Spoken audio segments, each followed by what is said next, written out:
बड़े बुजुर्ग कह गए हैं कि नेता अगर अपराधी हो तो जनता का भरोसा सबसे बड़ा कैदी बन जाता है, लेकिन लोकतंत्र में यह नहीं होना चाहिए।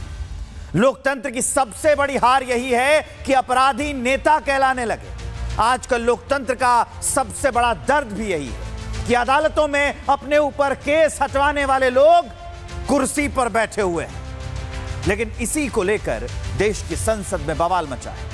सरकार बिल लेकर आई है कि अगर नेता 30 दिन से ज्यादा जेल में रहे तो उसको अपना संवैधानिक पद छोड़ना होगा, लेकिन इसी पर विपक्ष ने जो बिल फाड़कर उछाला है, विपक्ष कह रहा है कि सरकार इसका गलत फायदा उठा सकती है।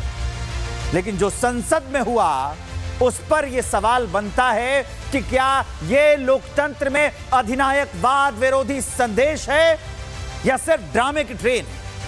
आपने लोगों को कहते हुए सुना होगा कि पीएम, सीएम या फिर मंत्री अगर कोई जुर्म भी कर दे तो इनका कोई क्या बिगाड़ सकता है। कई बार ऐसा होता देखा भी गया है कि गंभीर मामलों में गिरफ्तारी के बाद मंत्री अपनी कुर्सी से चिपके रहते हैं और पद छोड़ने को तैयार ही नहीं होते हैं वो। अब ऐसे नेताओं के लिए संसद में 130वां संविधान संशोधन बिल पेश हुआ है।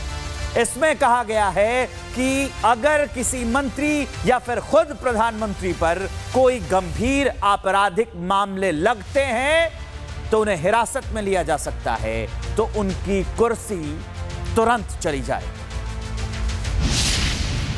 माननीय सदस्य और उपसभापति है। भारत के संविधान का संशोधन करने वाले विधेयक को पुनर्स्थापित करने की अनुमति दी जाए। ये बिल संविधान विरोधी, मूल अधिकार विरोधी, न्याय विरोधी। माननीय सदस्य, This is nothing but creating a Gestapo to ensure that our democracy does not survive. You are innocent until proven guilty. कुछ विधेयक राजनीति में नैतिकता के लिए आते हैं।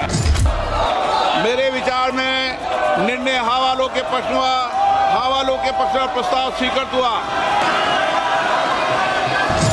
देश की संसद में आज एक ऐतिहासिक क्षण था।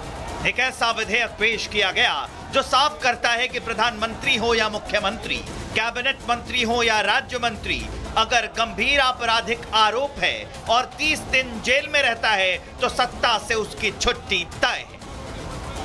लेकिन क्या हुआ? विपक्ष भड़क गया, विधेयक की कॉपी फाड़ दी गई और हद तो तब हो गई जब वो कॉपी सीधा गृह मंत्री अमित शाह के ऊपर फेंक दी गई। तो क्या अब भ्रष्टाचारी नेताओं के खिलाफ कड़ा कानून लाना भी अपराध है?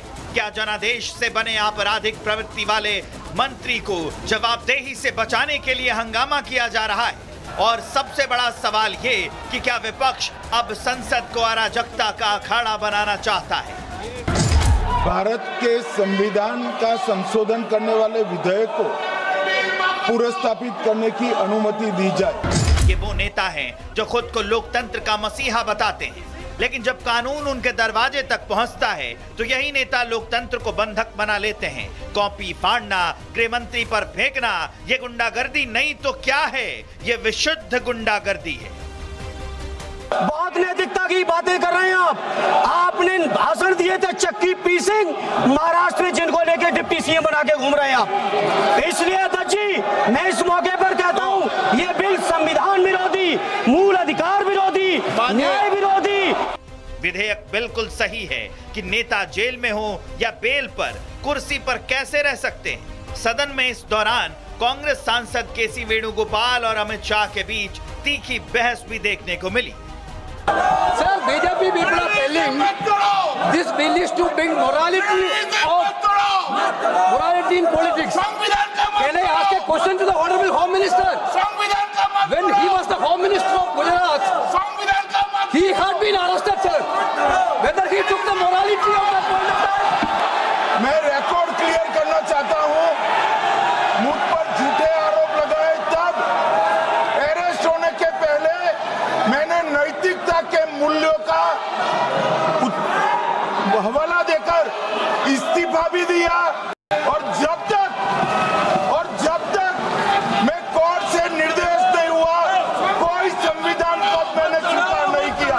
दरअसल प्रिंसिपल शाह ने आज 3 बिल पेश किए।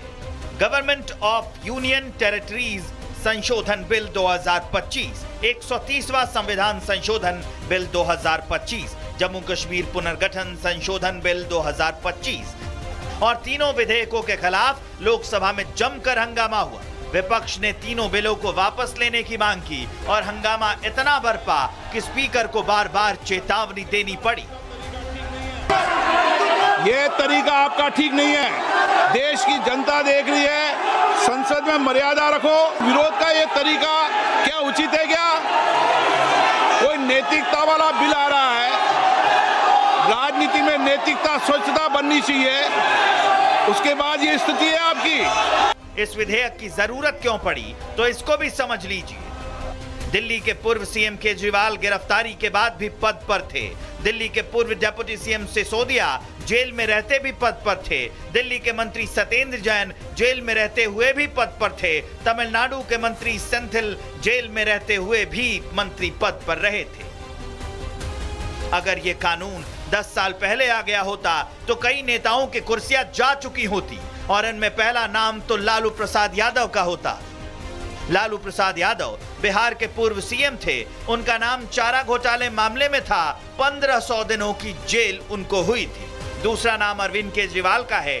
दिल्ली के पूर्व सीएम रहे। शराब घोटाला मामले में नाम आया, 175 दिन जेल में रहे थे। तीसरा नाम है हेमंत सोरेन का, झारखंड के सीएम हैं। जमीन घोटाला मामले में नाम आया, कई दिनों तक जेल में रहे, जेल से सरकार भी चलाई। चौथा नाम है आजम खान का, पूर्व सांसद हैं समाजवादी पार्टी के, जेल में बंद हैं। 2022 जेल से चुनाव लड़ा, जेल से विधायकी चलाते रहे। पांचवा नाम है अफजाल अंसारी का, समाजवादी पार्टी के सांसद हैं, कई केस दर्ज हैं, कई बार जेल जा चुके हैं, जेल से चुनाव लड़ा है। ये वो नेता हैं जिन्होंने राजनीति का भरपूर फायदा उठाया, लेकिन इनकी फहरिस्त बहुत बड़ी है और इसलिए डर से सदन के अंदर हंगामा बरपा। तो सवाल भी उठता है कि अब क्यों? क्या नेताओं को संभावित जांच की टेंशन है? जब नेता निर्दोष है तो जांच से क्यों डरते हैं? विपक्ष को टेंशन है, उनका खेल खत्म होने वाला है। क्या विपक्ष इस कानून से इसलिए डर रहा है कि उनके कई नेता जेल की दहलीज पर हैं? इस तरह की हरकतें जो सदन के अंदर हुई, उसने लोकतंत्र को शर्मसार भी किया और ये भी दिखा दिया कि विपक्ष भ्रष्टाचार के साथ खड़ा है, भ्रष्टाचारियों को बचाने के लिए खड़ा है और भ्रष्टाचारियों को बचाने के लिए किसी भी हद तक जाने के लिए तैयार है। वरिष्ठ सांसद लोग इस तरह का व्यवहार करेंगे, फिजिकल अटैक की कोशिश करेंगे। क्या परेशानी है आपको इस बिल से? इसीलिए कि ये बिल केजरीवाल ऐसे लोग जो जेल जाते हैं, इस्तीफा नहीं देते, उसके लिए उपाय कर रहा है। ये कानून आपराधिक प्रवृत्ति वाले नेताओं की जवाबदेही की दिशा में एक बड़ा कदम है। इससे सत्ता के शीर्ष पर बैठे लोग भी कानून के दायरे में आएंगे, लेकिन कुछ लोग इसी जवाबदेही से भाग रहे हैं। लेकिन कानून से भागने की कोशिश अब नहीं चलेगी। अपना अपराध बचेगा, ना अपराधी, और इसको जेपीसी को भेज दिया गया है। उन्होंने अपनी कुर्सी, अपना रुतबा बचाने के लिए इस तरह के फैसले लिए, चाहे वो जर्मनी का रहा हो तानाशाह, इटली का तानाशाह रहा हो, रशिया का तानाशाह रहा हो, वो अपनी कुर्सी नहीं बचा। ये रातों रात क्यों लाए बिल? पहले तो नहीं था, क्योंकि कांग्रेस वहाँ जमीन पे उतरी हुई है, तो ये दिखावा जैसा वुमेन्स बिल को लाए थे ना, वैसा ही ये भी करेंगे। ये सब ड्रामे हैं। केंद्र का दावा साफ है कि कोई भी कानून से ऊपर नहीं है। प्रधानमंत्री भी नहीं, मुख्यमंत्री भी नहीं और कोई मंत्री भी नहीं। तो फिर डर किस बात का? अगर आप पाक साफ हैं तो डर क्यों? डर इस बात का कि कल कुर्सी जाएगी या इस बात का कि असली चेहरा सामने आएगा? क्योंकि जिनके दामन पर दाग हैं वही कानून के सबसे बड़े विरोधी हैं। संसद का मॉनसून सत्र चल रहा है, लेकिन बारिश कागज के टुकड़ों की हुई है। जहां लोकतंत्र की किताब पढ़ी जानी चाहिए, वहां उस बिल के पन्ने फाड़े गए हैं। बाकी